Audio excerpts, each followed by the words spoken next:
Let's talk about when one acquires a home. There is usually a moment of excitement. What are the three things one must think about in terms of the decision to buy a house? Okay, so firstly, I'd say definitely speak to a bond originator. You can find out how much you qualify for. Then you have a game plan. Yeah. After that, I'd say find a very good area. Also have a look at the property prices in that area, and then view as many properties as you can. Insurance-wise, what would be the most practical things to think about before I make the offer? I want to just touch on the fact that the understanding of what insurance is for, to put me back in the position that I was in before I encountered the loss. So when you are searching for one, you are looking for one, a good company to associate yourself with, Momentum Insure, obviously. So, and then you need to also look at what your risks are. We conduct a proper needs analysis in first interaction to make sure that we understand you personally as to what risks are facing you, because it's different for different people. A person who's in a slope would need to be looking at things like floods and the consistency thereof. And that's why the needs analysis gives us guidance as to where should we advise, where should we protect, and where should we put contingencies in place in order to safeguard anything that unforeseen that might happen. Before I make the offer, is it the time to get my advisor to kind of give me an indication of some costs related to insurance? Or is it after I've moved in that I get my broker to give me a quote? Like, where is a good point? When you have received confirmation that your bond has been approved. Because immediately when that has happened, that transaction has happened and it's approved, it means now the risk is in your name. You are now the person holding insurable interest in that particular item. Should something happen to it, you are the one who's going to bear the cost of that. That's when the perfect time is for us to then issue the policy for you. Momentum Insure is about safety. What safety things do you tend to emphasize when you're showcasing a house? Cameras add value, beams add value. I mentioned the security companies in the area as well. If you get an area expert, they know what the crime is like, so they can advise. But that's mostly what people look for. And what would be in that home structure insurance in terms of safety, and then the contents bit as well? I mean, we've got a holistic safety value proposition. We have an offering for your personal safety. We have a mobile panic button called Safety Alert, which you can access as soon as you become a client. You've got unlimited access to it. You don't pay for it. And you can add a loved one. You know, for myself personally, I have a child who is in a boarding school, so I can add him.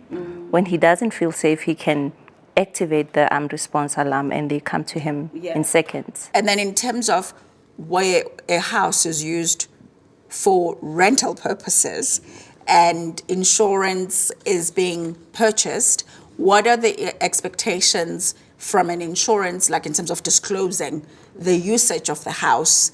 And then I get a tenant to rent a cottage, because a lot of homes have cottages on the back. So how important is your knowledge of the presence of another party outside of my family in my insurance premiums or your declarations? If there's a tenant, then we can cover your building, absolutely. But obviously the tenant that will be moving in will then have to then arrange cover with us again for their contents. Is it my responsibility to ensure that my tenant has insurance in their own capacity? No, you as a landlord don't have insurable interest on the contents. Should someone break in, God forbid, they steal the tenant's property, you are not going to be the one to replace the tenant's property.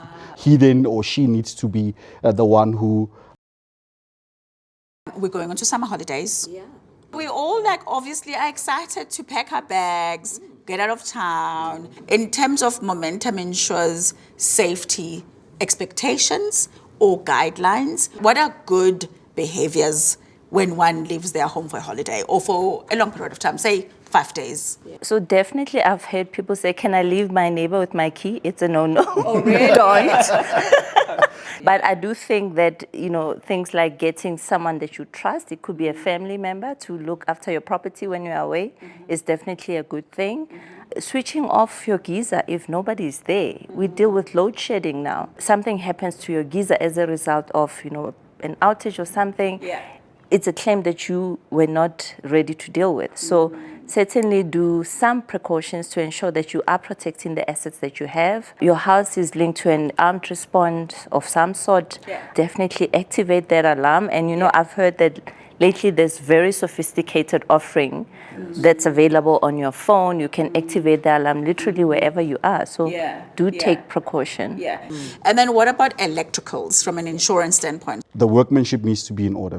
Basically, the person who does the work needs to be accredited to do the work. If you get the accredited person, you will get the necessary certificates to provide to us as the insurers to say, listen, guys, I did some electrical work. The person who did the work is competent and registered. The people who build your house need to be compliant. They need to be people who are registered to do the work in order for us to cover you. I remember there was a point I had taken a break from corporate and there were fires in Garden Route. Do you remember them? And people's homes were like burnt down. And I remember feeling like, oh my God, if these fires had, affected me in my property, I had no insurance because I was hustling. And sometimes it's the insurance that gets cancelled when the budget is tight. What advice is happening as a consequence of climate change? We understand that economically it's tough. And in most cases, the houses that we live in cost a lot more than the cars we drive. Of course. Right? Yeah, so, and you live in there, not just you. Your car might be something that you use alone, but your house is something that houses everybody in your home. People always say insurance is a grudge purchase. Never. It's not. Yes, it's something that people don't wake up in the morning and think I want to buy.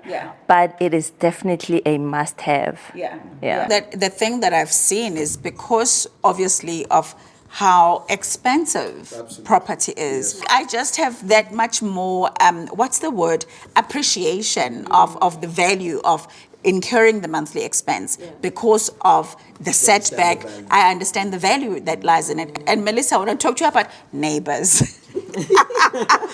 My side of the wall is a tree.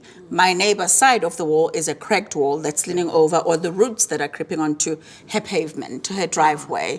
Is there a law about who's responsible for what cost? Because, my neighbor was kind in saying, oh, let's demolish the wall and rebuild. We'll go 50-50. But then with the tree, I had to cut the tree at my cost. Because the tree was on my side of the wall. Unfortunately, there's no law. There isn't. No, sorry. But what's the norm in terms of just navigating that? Is it just the kindness of the neighbor? So, the tree is in your garden. So then it's your responsibility because it's in your garden. But if you can just chat to your neighbor and maybe have a discussion, then maybe they can chip in and also help out. And let's all discuss load shedding, generators, inverters, roofs collapsing. I've seen a lot of that on social media. What guidance would you give to people who are wanting to get alternative source of power? People are looking for solar now, obviously, because there's no electricity. What's also very nice is a lot of banks are also helping out with solar. So if you buy a property, there are options where you can look at maybe putting it onto the bond with certain banks, not all of them, which is great.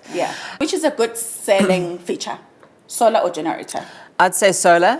Generator, you've got to be very careful because you don't want the noise. So neighbors complain about the noise. And the fumes. I've got a rental property now where they had a huge fight where the neighbor was having her generator and all he had was fumes in his house, and it was not pleasant. So definitely solar is the way to go. Brilliant. And then from an insurer's perspective and in our safety proposition, what is there a sort of guidance or preference that we have as Momentum Insure? We do insure solar panels, but there is an interesting conversation that I think Melissa might give us input on. The actual work to install a solar panel is not done by an electrician. That would have been someone who gave you that certificate of compliance. So you've got someone else coming to do the work in the same property.